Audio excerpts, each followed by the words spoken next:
Écoutez les 4 propositions. Choisissez celle qui correspond à l'image. A, On fait une équipe de 5? B, On joue ensemble? C, On regarde le match? D, On se lance le ballon?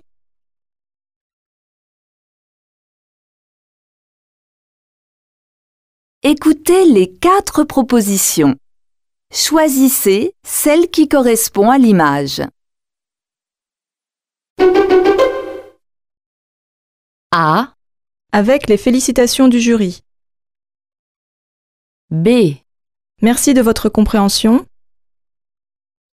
C, Nos salutations distinguées.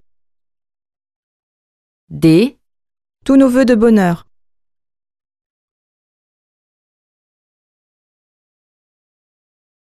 écoutez les 4 propositions. Choisissez celle qui correspond à l'image.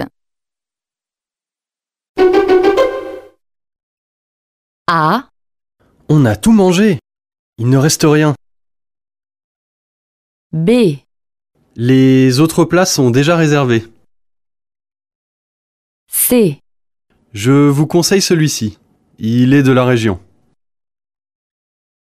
D, Ne touchez pas la nourriture.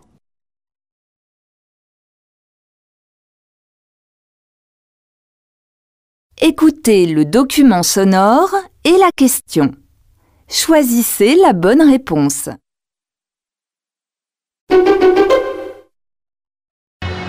À 20 km de Rabat, loin de la capitale bourdonnante, le vent balaie la campagne.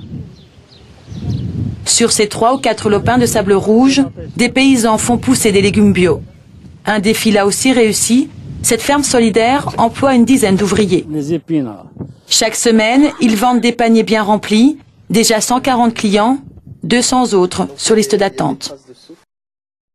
Qu'apprend-on sur cette production de légumes?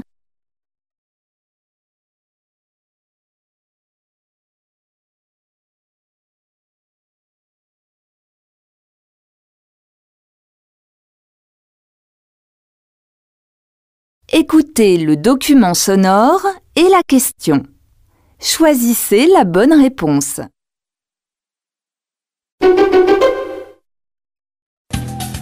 Bienvenue dans Écran vert. Pour le numéro 10 de votre magazine consacré au développement durable, nous avons décidé d'aborder le thème de la santé. Notre santé, votre santé, la santé de nos enfants, un bien précieux mais un bien peut-être menacé. Quel sera l'impact du réchauffement climatique sur le bien-être de tous? Faut-il d'ores et déjà parler d'urgence sanitaire liée à l'environnement? Nous allons chercher des réponses avec nos invités, nos reportages. Écran vert numéro 10, c'est parti.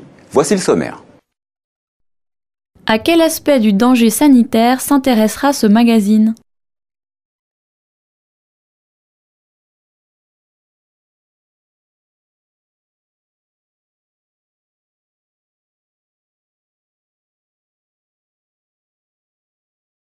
Écoutez le document sonore et la question. Choisissez la bonne réponse. Je vous donne 40 secondes pour nous expliquer votre coup de cœur, votre coup de pouce pour la planète. Attention, top chrono. Bon, c'est difficile parce qu'on a envie de 40 minutes, mais je crois que le plus important à faire maintenant, c'est d'utiliser la crise financière de manière à résoudre la crise écologique. J'entends par là de socialiser les banques. Toute banque qui a reçu quelque chose du public, c'est-à-dire notre argent, devrait être obligée de prêter aux PME, PMI verts, ou les particuliers avec un projet vert. On devrait utiliser l'argent qui servit à renflouer les banques pour aller vers une conversion verte de toute notre économie. Quelle banque serait concernée par la proposition de cette interlocutrice?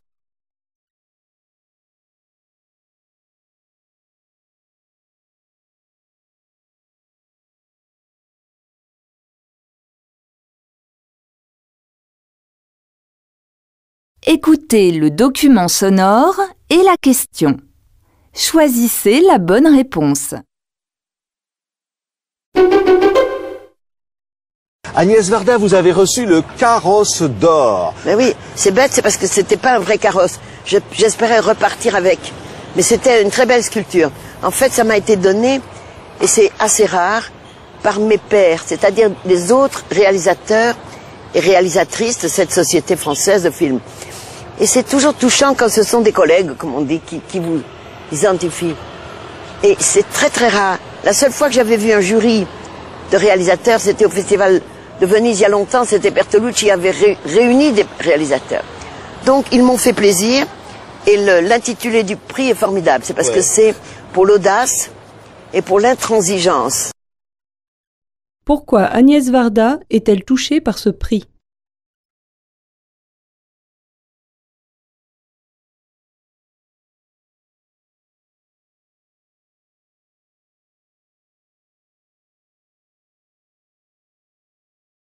Écoutez les 4 propositions. Choisissez celle qui correspond à l'image.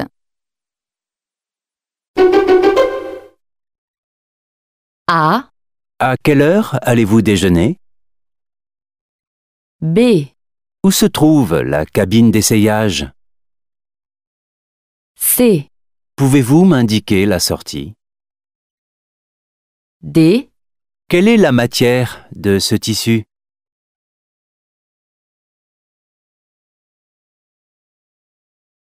Écoutez le document sonore et la question. Choisissez la bonne réponse.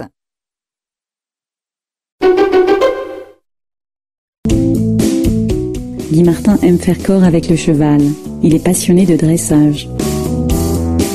Le week-end, il monte à cheval pour se ressourcer. La balade, ce sont des moments hors du temps parce que je monte dans des forêts immenses avec des allées cavalières. Il y a des chevreuils, j'ai vu des portées de sangliers, des lapins, des renards. Enfin, ce sont vraiment des moments magiques. Ce sont des moments où vraiment vous êtes seul avec votre cheval. Qu'est-ce que Guy Martin apprécie le week-end?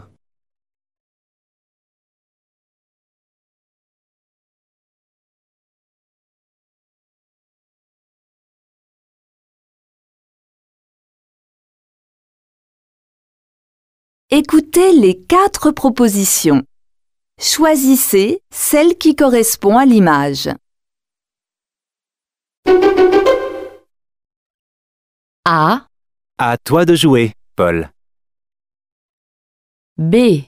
Bon appétit, jeune homme. C. Bonjour, messieurs. D. Excusez-moi, garçon.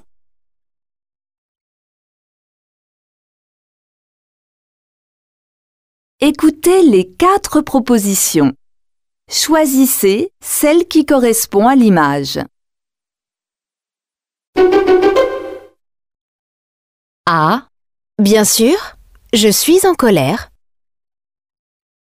B. Bonne nuit, fais de beaux rêves. C. Tiens, va t'acheter une glace. D. Voilà, c'est ta petite sœur.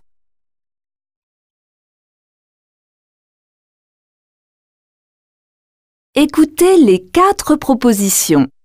Choisissez celle qui correspond à l'image.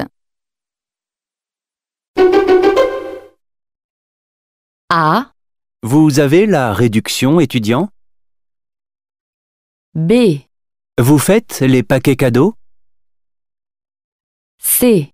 Vous prenez les tickets restaurants? D. Vous vendez le magazine Télérama?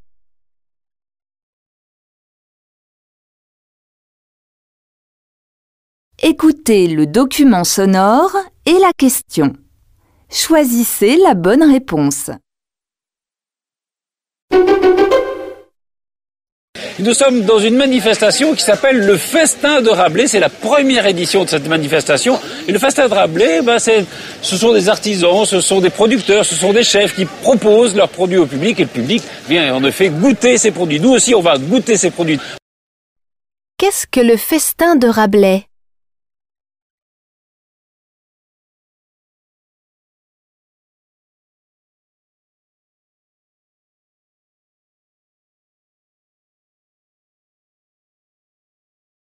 Écoutez le document sonore et la question. Choisissez la bonne réponse. C'est un grand plaisir pour moi chaque année de travailler avec une petite équipe et de réfléchir à qu'est-ce qu'on va y mettre, de quoi on va parler. Et on commence évidemment par se pencher sur l'actualité de l'année. Qu'est-ce qui a marqué l'actualité québécoise? Qu'est-ce qui a fait l'objet de débats? Qu'est-ce qui a créé de la polémique? Et on cherche à identifier des personnes, des chercheurs universitaires qui sont le mieux en mesure de nous expliquer ces débats, de nous vulgariser les enjeux, de nous donner un peu d'analyse, un peu plus que ce qu'on retrouverait normalement dans les médias quotidiens. Et c'est ça, on construit une table des matières qui se penche à la fois sur l'actualité plus chaude et sur des mouvements de fond de la société. On essaye par la publication L'État du Québec, de montrer quelles sont les grandes tendances sociales à l'œuvre. Quelle est la particularité de cette publication ?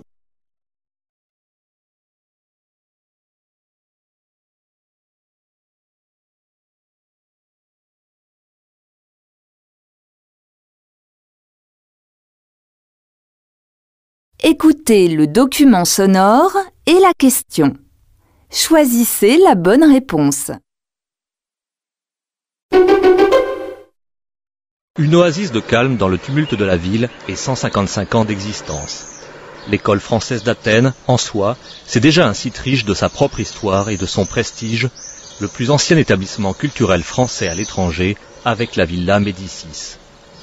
Née au milieu du XIXe siècle d'une ordonnance royale de Louis-Philippe, elle illustre l'engouement de l'époque pour la Grèce antique, peut-être aussi, plus prosaïquement, une volonté de contrer l'influence anglaise dans la région. Officiellement, le rôle de l'école est alors l'étude de la langue, de l'histoire et des antiquités grecques. Vaste programme et pourtant début d'une aventure scientifique. Dans quel but l'école française d'Athènes a-t-elle été créée ?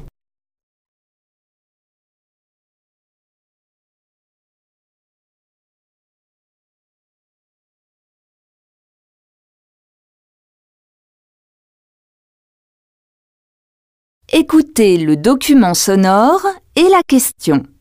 Choisissez la bonne réponse.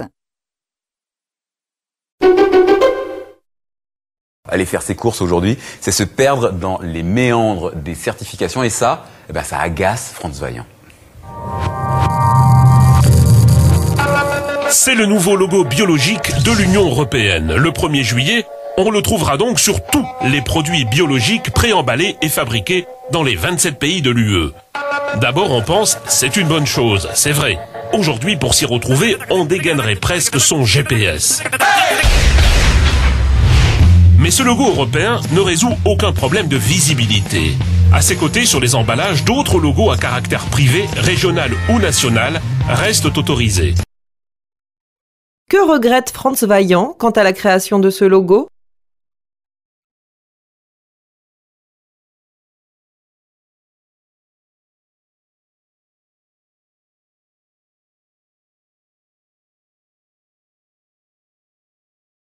Écoutez le document sonore et la question.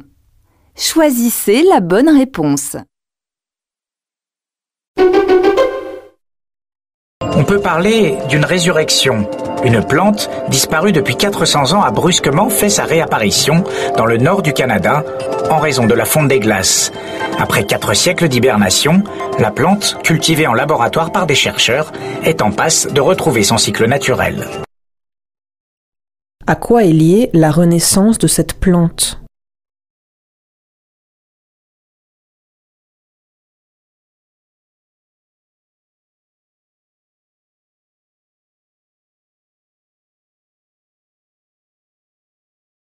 Écoutez le document sonore et la question. Choisissez la bonne réponse. Ravi de vous accueillir. Merci alors. Au milieu de ces vergers de cerises. On est à côté du Mont Ventoux là. On est à côté. C'est le mont mythique de la région. C'est le géant de Provence. Est-ce que c'est lui qui, entre autres, vous permet d'avoir cette qualité de cerise? Est-ce qu'il... Oui, surtout, le plus qu'il nous apporte, c'est des températures fraîches en pleine saison, c'est-à-dire au printemps, surtout la nuit. Et ce qui permet à la cerise, malgré les chaleurs de la journée, La nuit, elle profite de cette fraîcheur pour se développer, mûrir et surtout se conserver. Parce que ce que la cerise apprécie pas trop, on va dire, c'est quand il fait des températures trop chaudes tout le temps. Qu'est-ce qui est bénéfique au verger voisin du Mont Ventoux?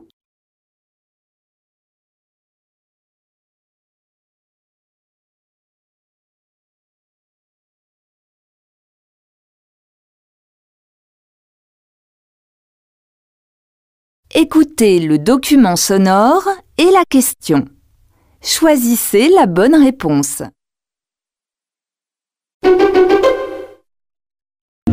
La présence du français sur Internet est assez faible, mais pas partout. Par exemple, pour Wikipédia, le français est la troisième langue la plus parlée sur Wikipédia après l'anglais et l'allemand. Donc à partir du moment où on a des populations qui sont de plus en plus connectées, si elles prennent l'habitude et si elles osent surtout partager leurs connaissances, leurs savoirs, leurs avis, leurs opinions sur Internet, il n'y a pas de raison que le français régresse alors qu'en termes de population, il est en train d'augmenter très très largement. Quelle est la place de la langue française sur Internet ?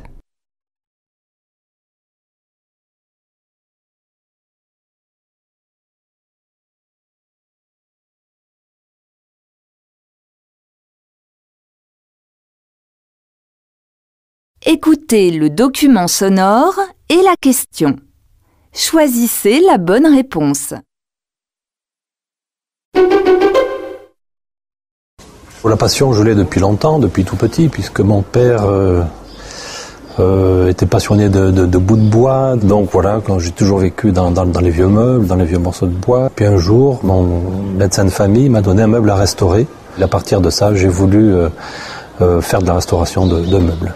Le but de la restauration, c'est de conserver le meuble et de le pérenniser, de le prolonger dans le temps, en gardant toute son authenticité et ce qui fait sa valeur. La principale qualité d'un restaurateur, c'est la passion, connaître le mobilier, puis beaucoup de patience également, et beaucoup d'humilité, oui. Selon Alain Guéroux, quel est l'objectif de son métier ?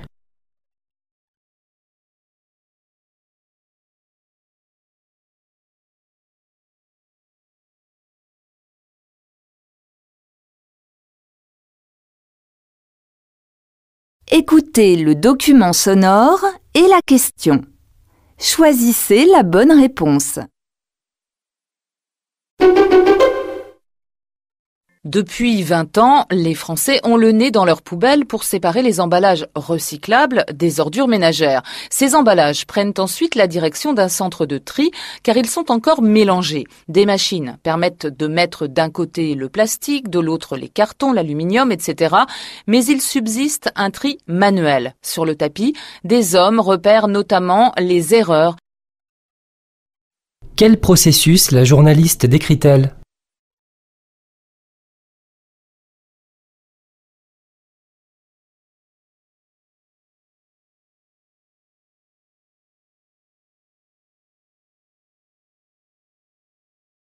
Écoutez le document sonore et la question.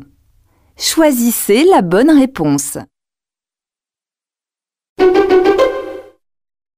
Ce sera vendredi prochain, tout près de Paris, à La Défense. Des coureurs vont partir à l'assaut d'une tour. Oui, des centaines de coureurs, et pas n'importe quelle tour. La tour First, c'est la plus haute.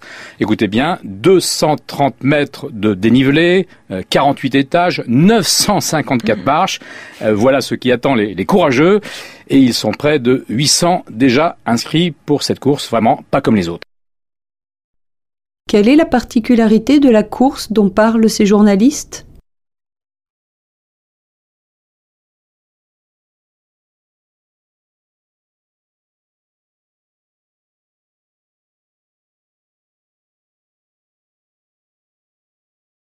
Écoutez le document sonore et la question. Choisissez la bonne réponse. J'ai entrepris de vous parler de soupe. Non seulement parce que ce mets est à la fois essentiel et délicieux, mais parce que le terme est d'une richesse incroyable. Le mot soupe, qui signifie proprement une tranche de pain, a rapidement désigné ce plat simple, rustique et nourrissant, une tranche de pain recouverte de bouillon. Soupe, par suite, en est venu à signifier le repas en général, voire la nourriture ou ce qui est profitable. À la soupe vous invite au repas, quel qu'il soit. Manger la soupe sur la tête de quelqu'un signifie être plus grand que lui, pouvoir manger sur sa tête. Et bouder la soupe signifie manquer d'appétit en général. Que veut dire à l'origine le terme soupe ?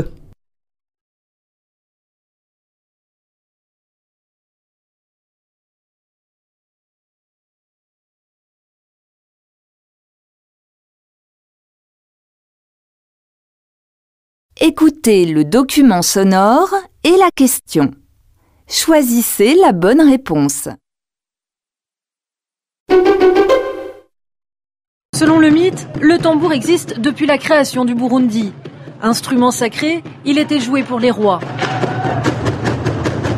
Aujourd'hui, il est toujours réservé aux grandes cérémonies, mais c'est aussi devenu une fierté nationale.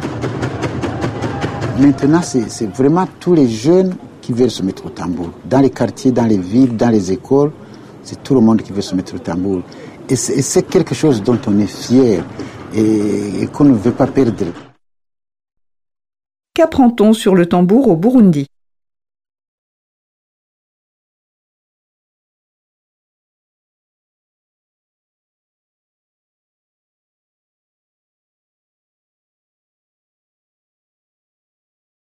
Écoutez le document sonore et la question.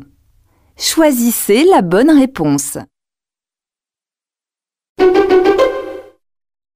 Avec ce web documentaire, en fait, 2 journalistes français ont été guidés par des blogueurs africains et des internautes. Ils ont parcouru le Mali et le Sénégal et ont donc découvert comment le numérique avait changé la vie des habitants.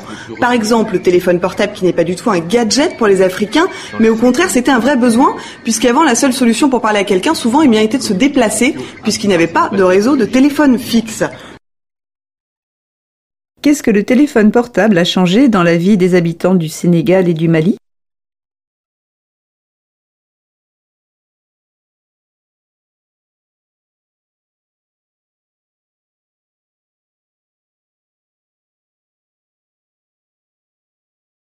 Écoutez le document sonore et la question. Choisissez la bonne réponse.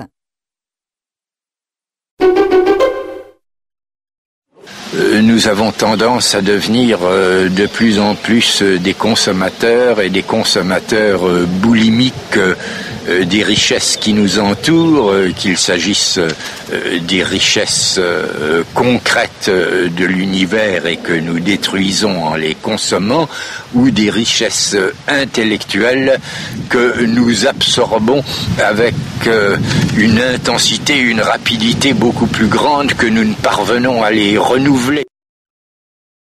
Que dénonce cet intervenant ?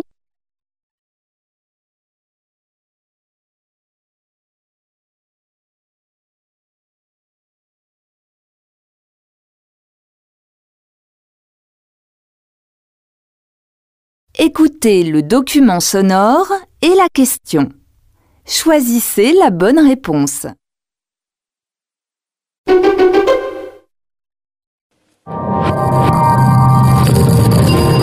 Klaxon, alarme, sirène d'ambulance, Buenos Aires est classée 4e ville la plus bruyante au monde. Invisible, le bruit n'est pas considéré comme une véritable pollution. Pourtant, il ne provoque pas que des troubles de l'audition. Stress, insomnie, complications cardiovasculaires. Les autorités ont bien essayé de réglementer le volume ambiant. Peine perdue, noyés dans ce vacarme assourdissant, les plaintes des Argentins ont bien du mal à se faire entendre. Qu'explique cette personne au sujet du bruit à Buenos Aires ?